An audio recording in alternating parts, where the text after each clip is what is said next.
Hey guys, it's Clovis, and today we're going to talk about fish today. Fish is another one of those archetypes that's kind of like a sub-archetype almost. We discussed sea serpents, there was only 5 of them. Other types like dinosaurs only have 13. Fish is another similar one, there's only 17 fish, and very few of them have effects. And the effects are pretty basic, even in saying that, so why don't we start actually discussing the biggest boss monster, the Fortress Whale. This is a ritual monster summon card. You can't actually obtain this in the game without cheating. If you want to ritual summon this, you'll need Fortress Whale's Oath, which you can get off of Mako. Mako, however you want to pronounce that guy's name. I always say Mako, but it should be Mako, because it's Japanese. This is an interesting card though, because level cost reduction for summoning the same type, level 6 and above, will actually reduce it by 2 stars. Problem is, there's no 6-star fishes, and this 7-star one is unobtainable. So in the gameplay footage here, you're seeing basically the untapped power of the fish deck.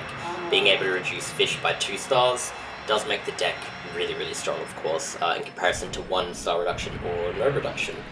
But yeah, in saying that, you have to cheat to acquire a copy of this card. Remember guys, if you can acquire a copy of the card, all you need to do is rank it up to put it as your deck leader.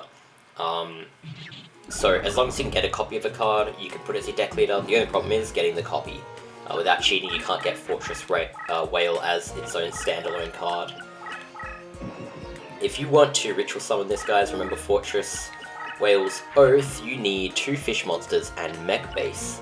Mech Base is actually a machine, so you can get that. I'm pretty sure, yeah, obviously you can get it from Mako because he uses it to summon it, but I don't think Keith has it. So Mech Base, you'll have to fusion summon if you can't get it from Mako, but you can just get it from Mako. If you're going to be getting Fortress Whale's Oath from him, you may as well just, you know, get the material for it from him as well. Back to the fish, so yeah, Fortress Whale, amazing deck leader candidate if you can possibly do it. Then yeah, if you can, then you know, you would even be able to rank it up to max without, like, just within the cheats. But why don't we talk about the other cards, okay?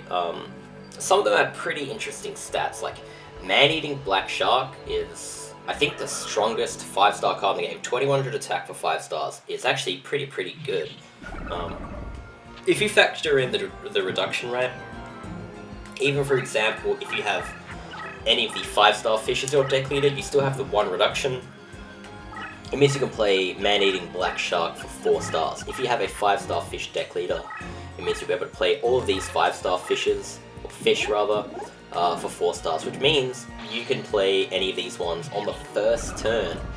You pack your deck with, say, 3 Man-Eating Black Shark, 3 Deepsea Shark, maybe even 3 Marine Beasts, and you know, your chances of getting a 4-star card which have an attack of like 1900 or above in your first turn is actually quite high.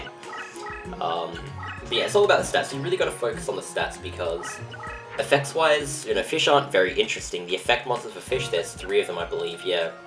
Misairuzame adds 500 bonus points for battles against machines.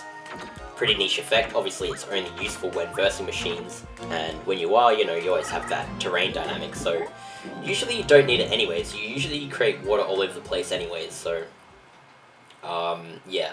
I just think that 500 bonus is like negligible when, you know, you can just play a Deepsea Shark that's always 500 more attack than Misairuzame. But in saying that, Misairuzame is a fusion, if I'm not mistaken. I don't know the exact algorithm for it because I get confused with that and Mech Base. They're both like a fish plus machine based fusion, I believe. I could be mistaken. Again, if you guys can correct me, please put that information in the comments. I feel bad for not researching a lot of this stuff, but a lot of this information is kind of like, I kind of actually forget this is a fusion card until I go past it, and I'm pretty sure I've fused to make this card before, but that will be your best deck leader candidate, I guess. You can't fuse to make any of the other ones, and you can't get Fortress Whale. Marine Beast, though, you actually can fuse to make, and this one is a fish plus a beast, and it just needs to be over a certain threshold. If either of the material, I think, are above 1350 attack, then you'll make Marine Beast. Anything below that will make the Tatsuno Toshigo, which is a beast. That thing is a horse with a fish tail, whereas this is like a fish with a lion's head, so yeah, pretty interesting card. Going a bit lower though, Tongyo is the other effect monster we have. Actually, a pretty decent effect, not too bad. Decreases opposing enemy by 500 points with a card flip face up in battle, so it doesn't have to be machine, this works on everything. So, my logic with an effect like that is this card, especially for the first creature it attacks, is essentially 1850. I know that sounds ridiculous, you know, because we're reducing the other damage, but what I mean is the fact that you reduce the enemy by 500 means that this can compete with anything that's 500 attack higher than what its attack suggests, especially for that first one, you know, so pretty creepy looking card, but yeah, pretty competitive early on. If you play this as your first card, while it is weaker than a card that would have no effect, that would have 1850 attack, that effect does make it a lot stronger than any other 4-star card that would ever have 1350 attack, so this card is not too bad. But again, it's competing with other 4-star cards that also have pretty good stats. Crazy Fish is one of them. Great White. Great White is actually really cool because it's got low defense as well, which lowers its deck cost. So, you know, 24 deck cost for a card that's 2100 attack on water is not too bad. 7-colored Fish is obviously incredible as well. You can actually fuse a fish with a fairy, something like Hoshi Ningen, and that will make 1800 attack, 4-star, 7-colored fish, which is actually, you know, arguably better than a lot of these other cards. So, I'm pretty sure, for example, you know, if you have the reduction right, you can actually play something like White Dolphin for 1-star or no stars. Well, yeah, you can't do no stars without cheating. So let's just say 1-star. You fuse a 1-star White Dolphin with a 1-star fairy, and you can make 7-colored fish for 1-star, which is 1800 attack, and that's pretty cool actually. Like, that's a pretty good thing that's going for the deck. It's a lot better than a lot of the other stat cards like Enchanting Mermaid that are actually just straight up weak. You can use these for higher up fusions, but obviously for your fusions you're going to be wanting to use White Dolphin, which is going to be 2 summoning level, or 1 if you have the leader ability reduction, or for me, and any dirty cheaters out there, it's 0. So yeah, that's always fun. And Root Water is the other effect monster. This card looks pretty much exactly the same as High Tide Gyojin, but a different color. But this actually flips up. When you flip it up, it puts all the like adjacent tiles. It turns it into sea terrain, and that's pretty good because, you know, a lot of the like water cards, like in the Aqua archetype and even Sea Serpents, actually just put water like everywhere, and they have like lots of effect monsters that do that. This only has 1, so you might want to stick like Umi in your deck, a few copies of that card, a few copies of Root Water, but it's actually not a bad card. It's 3 summoning level, which means you can always play it. It doesn't matter if the enemy plays like Magic Drain or anything. If you draw this card, you can play it, you're guaranteed. So stick a few equips on this and it creates some water around the field, and yeah, it's not bad at all.